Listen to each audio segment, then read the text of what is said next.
রহমানির রহিম। আসসালামু আলাইকুম। সবাই কেমন আছেন? আল্লাহর রহমতে আশা করি সবাই খুবই ভালো আছেন। দেখুন আজকে আমি একাটি কেলা কচুর শাক আনছি বন্ধুরা।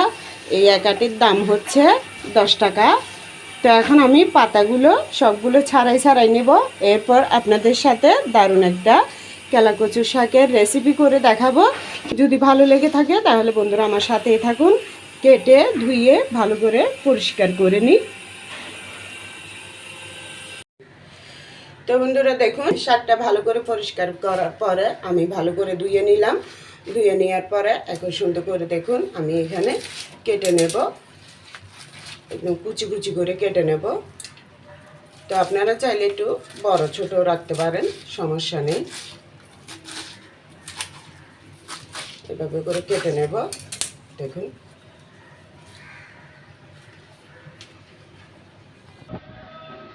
তো বন্ধুরা এখন দেখুন আমি যেহেতু শাকের সাথে কয়টা কাঁঠাল বিচি দেবো, তাই আমি ভালো করে কাঁঠাল বিচিটা কিছুক্ষণ ভিজে রাখার পর এই তো ডলে নিলাম, ডলে পরিষ্কার করে নিছি। এরপরে দেখুন খুবই সহজ হওয়ার জন্য আমি এই কাঁঠাল বিচিকে পাটার মধ্যে একটা একটা রেখে একটা অথবা দুইটা বাড়ি দিয়ে এভাবে থেতো করে নেব। দেখুন কত সুন্দর হয়ে যাচ্ছে।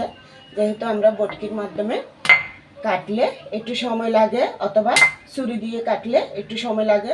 তো এই পদ্ধতিটা যদি আপনারা ফলো করেন তাহলে কাঁঠাল বিচি দিয়ে কখনো যদি রান্না করেন কাঁঠাল বিচিটা এইভাবে মানে থেতো করে নিতে খুবই সুবিধা হবে। দেখুন বন্ধুরা কত সুন্দর, খুব সুন্দর হয়ে গেছে। এটা কিন্তু খুবই দ্রুত হয় কাজটা। আর একটা একটা কাটতে গেলে কিন্তু সময় লাগে। সুরাতা দিয়ে কাটেন, বটকি দিয়ে কাটেন, যেটা দিয়ে কাটেন।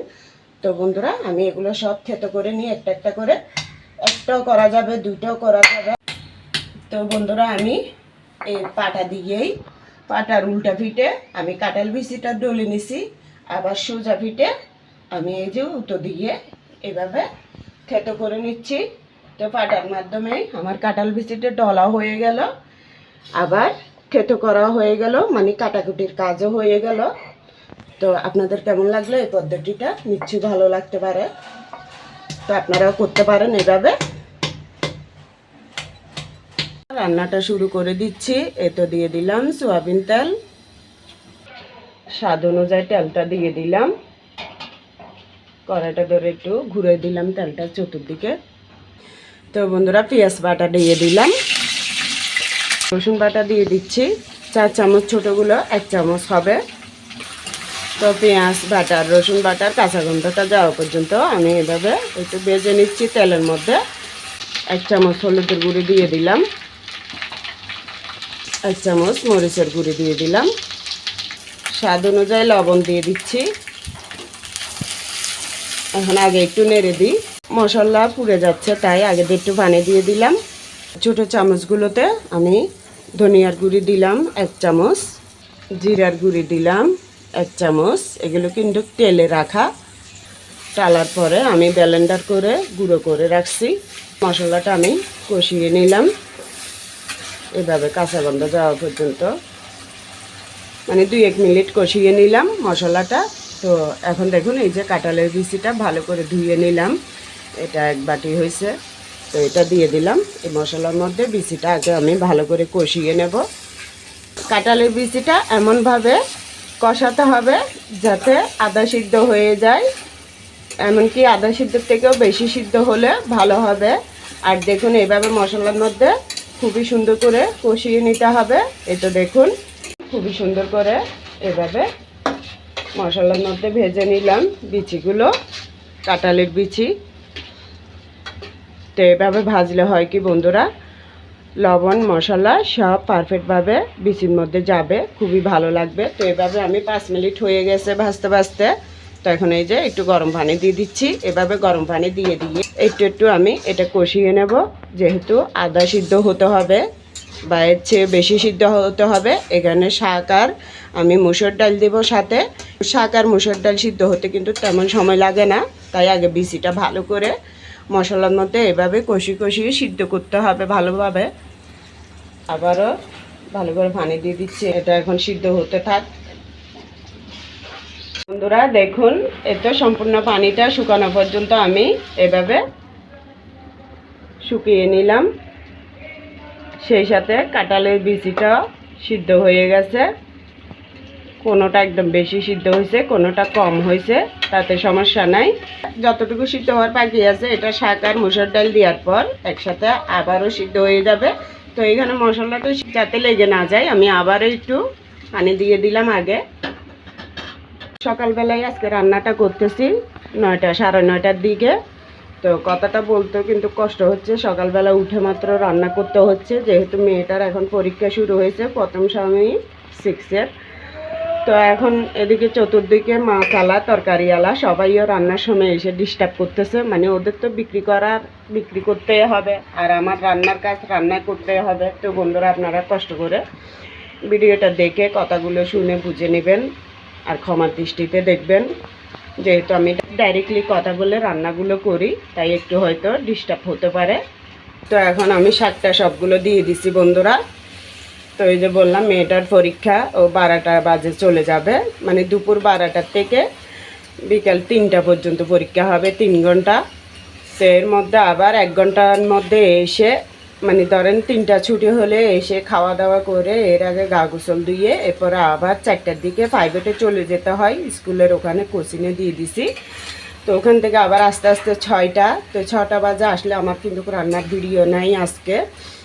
এই জন্য আমি সকালবেলা খুবই দ্রুতভাবে রান্নাটা করতে হচ্ছে। রান্না যেহেতু করি শাক দিয়ে আর ডাল দিই মাছ দিই যেটাই করি একটা কিছু তো করে দিতে হবে, তাই মেয়ে থাকলে আমার একটু সুবিধা হয় ভিডিও করতে। তাই মেয়ে থাকা অবস্থায় তাড়াতাড়ি রান্নাটা সেরে নিচ্ছি, তাই কথা বলতে একটু কষ্ট হচ্ছে। তো বন্ধুরা শাক থেকে তো পানি বের হয়ে যাচ্ছে, তারপরে এই যে মশলাটা লেগে যাওয়ার ভয়ে আমি আবারও একটু পানি দিয়ে দিলাম। সেই সাথে এই যে দেখুন ভালো করে মুসুর ডালটা অনেকক্ষণ আমি ভিজায় রাখছি, এটা কিন্তু অর্ধেকটা দিছি, এখন দেখুন এটা ডবল হয়ে গেছে। তো বেশি করে একটু মুসুর ডাল দিয়ে দিলাম, এতে কিন্তু শাকটা খেতে ভীষণ ভালো লাগবে। তো বন্ধুরা দেখুন এইভাবে আমি ঢেকে রাখার পরে 2 মিনিট পরে আসলাম, দেখুন এটা জুম করে দেখাও, একদম ফেটে ফেটে গেছে। এখন আমি উল্টা পাল্টায় নেড়ে দেব। তো এভাবে কিন্তু শাকের উপরে ডালটা দিলে এভাবে যে সিদ্ধ হয় এটা আমার ভীষণ ভালো লাগে। সেই সাথে তো ডাল ঘন হয়ে আসলে কিন্তু নিচে লেগে যাওয়ার সম্ভাবনা থাকে, তাই সবসময় আমি এভাবে করি, যেহেতু শুকনোভাবে কষাতে হয়। দেখুন খুবই সুন্দরে কষিয়ে নিচ্ছি, ভীষণ ভালো লাগে। তো বন্ধুরা আপনারা এই ধরনের শাকগুলো বেশি খাওয়ার চেষ্টা করবেন, যাদের ডায়াবেটিস থাকে ওনাদের জন্য ভীষণ উপকারী। পুরা গন্ধ হলে কিন্তু শাকটা খেতে ভালো লাগবে না। তো এইভাবে কষিয়ে নেওয়ার কারণ হচ্ছে সব ধরনের রান্না যদি ভালোভাবে কষিয়ে নেওয়া হয় মশলার মধ্যে, তো রান্নাটা একটু ভালো হয় খেতে বেশি, তাই বন্ধুরা। তো এখন হয়তো আমি আবারও দিয়ে দিচ্ছি গরম পানি করে, কাঁঠাল বিচিটা আরও ভালো করে সিদ্ধ হতে হবে, সেই আন্দাজ অনুযায়ী আমি গরম পানিটা দিলাম। তো বন্ধুরা এখন কয়টা কাঁচামরিচ মুখের দিকে একটু ফালি করে করে দিয়ে দিলাম। এই পর্যায়ে আমি বেশি করে একটু বিলাতি ধনিয়া পাতাটাও দিয়ে দিচ্ছি। তো এতে কিন্তু আরও অসাধারণ হয় ধনিয়া পাতাটা দিলে শাকের সাথে। তো আপনারা এভাবে শাকের সাথে একটু ধনিয়া পাতা দিয়ে রান্নাটা করে দেখবেন, ভীষণ মানে যেমনি গ্যারানে ঘরটা মোমো করে তেমনি শাকের স্বাদটা আরও বেশি বেড়ে যায়। শাকটা বাগার দেওয়ার জন্য দেখুন 1 কোষ রসুন এটা দিয়ে দিলাম। এর আগে হাঁড়ির মধ্যে আমি সয়াবিন তেল দিয়ে দিছি। তো বন্ধুরা আপনারা চাইলে কিন্তু সম্পূর্ণ রান্নাটা সরিষার তেল দিয়েও করতে পারেন। একটা পেঁয়াজও দিয়ে দিলাম, দেশি ছোট পেঁয়াজগুলো। এই তো বন্ধুরা সুন্দর করে এটা লাল লাল করে ভেজে নিলাম, এখন আমি এখানে দিয়ে দিলাম। তো বন্ধুরা আপনাদেরকে তাড়াহুড়ো কেন বলছি, এই যে বললাম মেয়ের পরীক্ষার কথা, এই তো এখন 10:30 বেজে গেছে, 11:30টার সময় বের হয়ে যেতে হবে, যেহেতু পরীক্ষার সময় একটু তাড়াতাড়ি গেলে ভালো। 12টার থেকে পরীক্ষা শুরু হবে, এরপরে বিকালে আসার পর আবার এই রান্নাটার এসিও আছে, মানে প্রথমে এডিট করা হবে তারপরে এসিও করা হবে। তাই বলুন আমার মেয়েটার জন্য আমার সব কিছু, ছেলেটাও মাঝে মধ্যে হেল্প করে, কিন্তু আমি শুধু রান্নাটা ভিডিও করতে পারি এতটুকু, আর রান্নাটা করতে পারি এটাই। তো মেয়ে তো সব কাজ করে, আমার এই জন্য একটু ঝামেলা হয়ে যায়, নাইলে কিন্তু আমি ডেলিও ভিডিও দিতে পারি, যেহেতু আমি ডেলি 2টা 1টা রান্না করেই কমার বেশ। তো সেটাই আপনাদের সাথে বন্ধুরা শেয়ার করতে পারতাম। শুধু এই তো আমি বললাম যে রান্নাটাই করতে পারি, যদি এসিও এডিট এগুলো যদি করতে পারতাম তাহলে আমার মেয়ের জন্য আর অপেক্ষায় বসে থাকতে হতো না। আপনারাই বলুন, মেয়েটা পড়ার চাপ, এই তো একবার পড়তেছে আবার এসে মেয়েকে ডাক দিলে ভিডিওটা করতেছে। এভাবেই আমি রান্নাগুলো ভিডিও করে আপনাদের সাথে শেয়ার করি। আপনারা আমার মেয়েটার জন্য দোয়া করবেন, ছেলেটার জন্য সহ, কারণ ছেলেটা আমাকে মাঝে মাঝে হেল্প করে যাতে রান্নার মাধ্যমে এগিয়ে যেতে পারি। তাই বন্ধুরা আপনাদের থেকে দোয়া চাইলাম। এই তো আমি এই যে বাগারটা দেওয়ার কারণে অসাধারণ একটা মাশাআল্লাহ গ্যারান শুরু হয়েছে বন্ধুরা। এই তো আমি চুলাটা বন্ধ করে দিছি, 1 মিনিট পর্যন্ত ঢাকনা দিয়ে রাখছি। তারপরে কিন্তু দেখুন এই যে উত্তরান্নাটা বন্ধ হয় নাই, চুলার গরম যেহেতু তাই। তো এখন আমি সাথে সাথে একটু পরিবেশন করে দেখাচ্ছি আপনাদেরকে।